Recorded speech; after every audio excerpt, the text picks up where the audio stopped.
পারেন আপনাকে আল্লাহ তাআলা মর্যাদা দিবেন।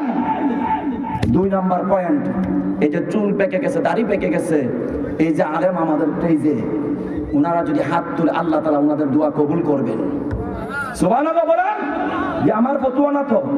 এরপরে ওনারা যদি দোয়া করে মুরব্বির দোয়া আল্লাহ কবুল করেন। তো আমরা যারা ইমাম আছি, আলেম আছি, একজন আরেকজনকে যদি আমরা ছাড় দেই তাহলে মর্যাদা বাড়বে কার? আল্লাহ বাড়বে আমাদের কার? আমাদের। তাহলে আমরা যদি একটু চিন্তা করি, আমার ভাই বড় হয়েছে, আমি ছোট লোক হিংসা করার দরকার নাই। আমার এক ভাই আলেম, তিনি একটু ভালো পর্যায়ে চলে গেছে, আমি হয়তো কম পর্যায়ে আছি, একটু অসহায় দুর্বল আছি, আমি তার জন্য দোয়া করার দরকার। আল্লাহ চাইলে আমিও তো তার চেয়ে উপরে যেতে পারি না? হিংসার আগুনে না জ্বলে আসুন আজকের এই তাফসীরুল কোরআন মাহফিল থেকে শিক্ষা গ্রহণ করি যে প্রশ্রয় আছে তার জন্য ইস্তেকবাল জানাই, তার জন্য ওয়েলকাম জানাই, তার জন্য মোস্ট ওয়েলকাম জানাই, তার জন্য দোয়া করতে থাকি। অন্তর থেকে দোয়া করবেন তার জন্য। আপনি দোয়া করার সুযোগ পান নাই, আপনার দোয়া আল্লাহ কবুল করে নেবেন। আপনার আরেক ভাইয়ের জন্য মন করে দোয়া করবেন।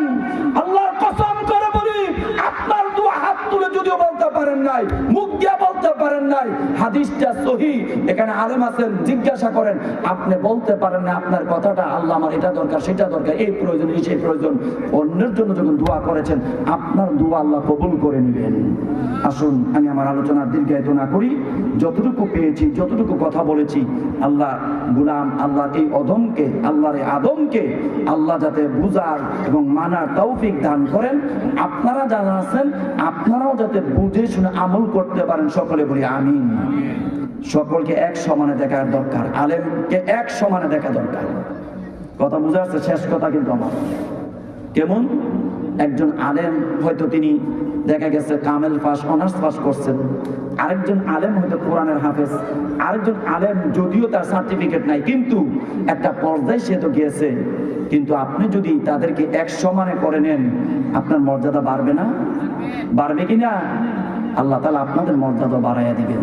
আসুন আমরা আমাদের মন থেকে উদার করে দিয়ে, যে আলেমের কথা শুনছি, ব্যাখ্যা দিলে অনেক কথা, এগুলি বিস্তারিত কথা বলতে পারবো না।